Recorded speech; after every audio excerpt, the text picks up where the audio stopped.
Pemirsa, kami ajak Anda untuk berpartisipasi dalam dialog kita hari ini dengan tema penistaan agama, salah siapa? Melalui saluran telepon di nomor 021 392 7456. Dan sebelum saya menerima telepon, saya lanjutkan terlebih dahulu perbincangan kita pada malam hari ini. Bang Norman, kalau Anda pribadi, tanggal berapa tepatnya Anda pertama kali menonton video yang diunggah oleh Buniani? Saya melihat yang punya Pak Buniani itu ya, saya kira ini sebenarnya nggak perlu dia angkat sebenarnya. Anda sengaja mencari tahu di sosial media, ataukah memang karena ada teman yang memberitahu kepada Anda, maka Anda tertarik untuk melihat? Pas rame, tiba-tiba ada satu kelompok, wah kita nuntut nih pengacaranya nih, ini penghinaan agama dan segala macam kan begitu. Setahu saya, kok sudah 9 hari udah beredar kemana-mana nih YouTube nih. Ya kan kok baru ini nongol seperti ini. Nah ini artinya maksudnya dicari-cari aja. Artinya kenapa? Ya jadi yang saya katakan tadi. Karena memang suasananya juga suasana mau pilkada. Itu aja. Jadi unsur politiknya lebih dominan. Baik, saya akan terima telepon dulu dari Pak Anderson, pemirsa iNews yang saat ini melihat langsung tayangan ini dari Singkawang, Kalimantan Barat. Selamat malam Pak Anderson. Halo, selamat malam Pak Anderson. Malam. Ya, silakan Pak. Apa yang ingin Bapak sampaikan? Jadi begini, menurut saya kita buat saja suasananya dingin kembali. Karena dengan kedinginan, kalau kata Pak Jokowi bilang dengan kegembiraan itu, kita boleh membangun bangsa ini lebih baik ke depan. Jadi menurut saya, udahlah jangan dipersalahkan itu lagi. Dan para penegak hukum pun bertindak secara objektif. Kita sudah selesai ini masalahnya. Bertindak secara objektif, secara baik. Mari kita lihat Indonesia lebih cepat. Faktanya adalah Anies sudah menang. Ya kita angkat tangan dong untuk Anies dan tim gitu loh. Dan yang kawan-kawan dari Ahok ya kasih salam. Ahok sendiri dengan Pak Anies kan sudah salaman. Udah luar biasa Pak. Nah sekarang mari kita ini senyum aja Pak. Jangan terlalu gimana begitu Pak. Jangan merasa kalah emosi, santai saja. Ini kan permainan. Anak kecil saja ketika mereka tengah bermain, berkelahi, mereka berkawan kembali, Pak. Itu jadi contoh bagi kita. Terima kasih Pak Anderson, pendapat Anda malam hari ini langsung pada kami di iNews TV Jakarta. Pak Ahyar, kalau kita melihat perjalanan kasus ini, ada kasus Buniani satu sisi yang sudah jalan kasusnya, sekarang Buniani berstatus sebagai tersangka, dan kasus Pak Ahok yang sekarang sudah bergulir di pengadilan dan Pak Ahok sebagai terdakwa. Korelasi keduanya ini seperti apa Pak dari hukum pidana Anda melihatnya Pak? Kalau saya ngelihat dia berdiri masing-masing ya. Tidak saling terkait? Iya. Cuman kan ini karena ini informasi dari masyarakat menurut yang mengedepan itu dari Buniani. Ternyata tadi kita dengar bukan itu malahan yang pertama. Ya, kalau sekiranya kalau mau diundur gituan panjang lagi, katakanlah Buniani yang mengupload terlebih dahulu.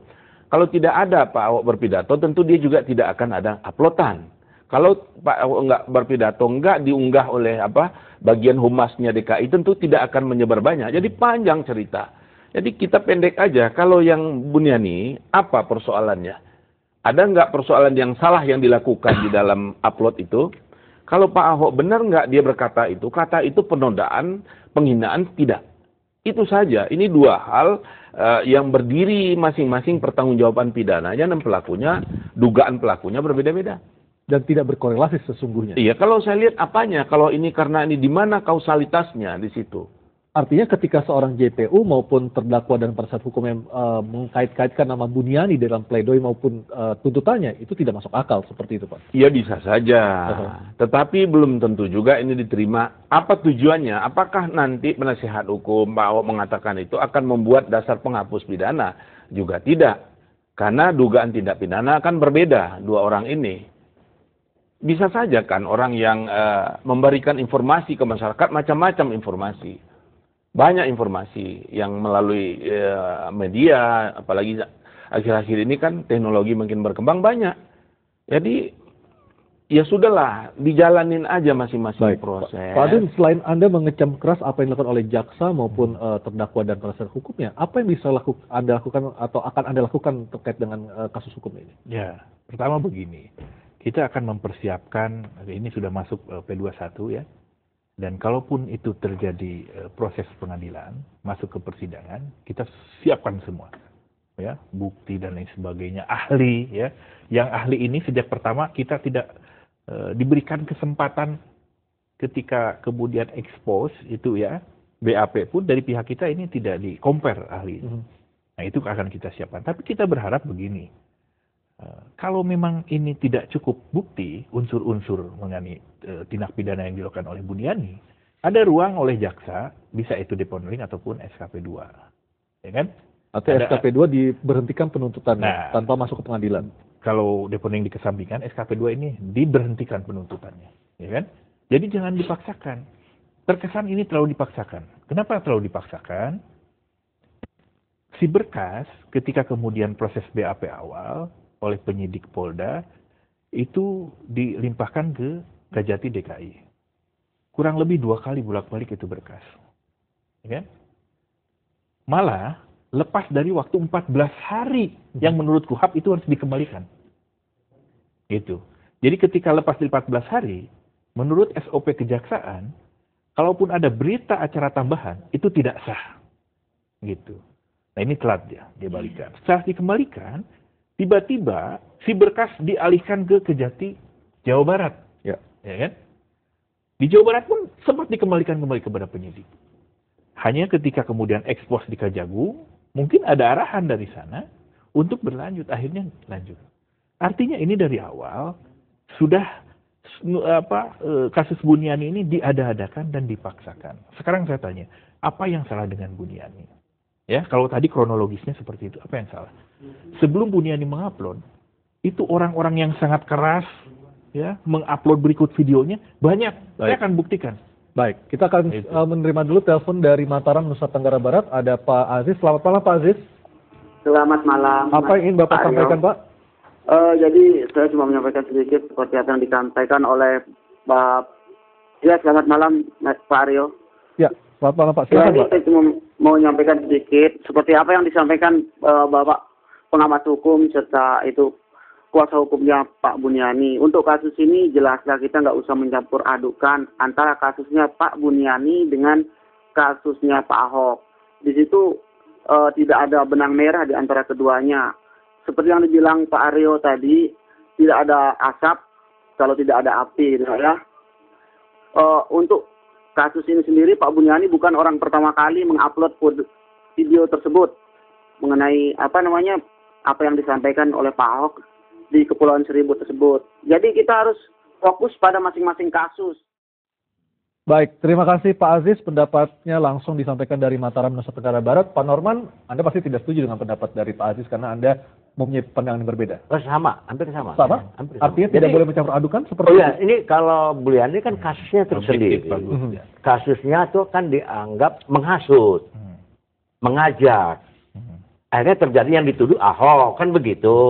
Terjadilah, kan Ahok punya kasus tersendiri yang dari Buniani tadi ini. Ya tadi kan kalau tidak ada api, tidak ada asap, tidak ada api kan tadi. Itu udah benar. Sebenarnya kalau Buniani tidak mengupload itu juga nggak ada masalah. Salah. Itu nggak bisa begitu dong. Itu logika yang ngawur sekarang. Dan sekarang dasarnya Ahok di sidang dasarnya apa? Kan dari mana? Fakta di persidangan? Ya, sekarang saya tanya. Dari mana Ahok di sidang? Tuduhan kepada Ahok itu apa? Apa? Tujuan Al-Maidah kan? Iya. Nah, dari mana dia dapat tuduhan itu? Kan dari nge-upload video gitu loh. Fakta persidangan. Video. Ada tidak bukti atau saksi ya yang berdasarkan Buniani selama persidangan? Tidak ada. Harus fair loh. Berdasarkan apa ini harus kan sidang sudah berapa kali? Fakta persidangan sudah dibuka berapa kali? Tidak ada satupun pelapor yang berdasarkan Buniani. Coba sebutkan ke saya. Nah, lalu pelapor itu dasarnya dari mana? Dari mana? Pertanyaannya dari video. Videonya mana? Video Pemprov yang utuh semuanya. Ya. Yang ditayangkan apa? Video yang dari Pemprov. Yang Buniani ditayangkan tidak? Tidak, Pak. Lihat di fakta persidangan dong. Oh iya. Iya, betul ini fakta persidangan. Iya. Tidak ada video yang diupload Buniani itu ditayangkan di pengadilan atau dijadikan barang bukti. Atau menjadikan dasar laporan. Jadi ini mengada-ngada. Gitu. Ya, jadi menurut saya JPU di sini tidak elok, ya, tidak elok. Ketika kemudian mengaitkan, terkesan mengkambing hitamkan, membawa peristiwa pidana lain, ya, untuk kemudian dianggap memutus, ya, dianggap bahwa seseorang itu tidak bersalah karena faktor peristiwa pidana lain. Ini nggak boleh. Penuntut umum itu kemudian harus ambil fakta-fakta persidangan, dia harus push to the limit menuntut. Sebetulnya kalau lihat sejarah-sejarah yang ada, jarang ada primernya JPU itu udah benar dilihatkan. itu JPU itu. Primernya dihilangkan. Itu hukum positif Tiba-tiba dia pakai sumber. JPU. Hukum positif yang mana? Ya, dia yang realita yang dia lihat kan. Gitu. Jadi kalau nama Buni di situ itu sangat tidak elok, nggak boleh sebetulnya. Kalau pengacara Ahok silakan saja. Dia juga kan merujuk dari penuntut umum sehingga jadinya masuk nama Budiani. Tapi akhirnya justru ini akan merugikan pihak Ahok. Karena apa? Hakim itu cerdas. Hakim itu cerdas dan ingat, hakim itu memutus perkara berdasarkan dakwaan, bukan tuntutan. KUHP 182 pasal 4 baca. Ya. Hakim memutus perkara berdasarkan apa? Dakwaan. Bukan dan tuntutan. apa? Fakta persidangan, bukan tuntutan. Baik, nanti saya akan ke Pak Ahyar Gitu. untuk menengahi masalah ini seperti apa, karena ada dua kutub pendapat yang saling bertentangan. Namun, Ayus Prime akan kita jeda sejenak.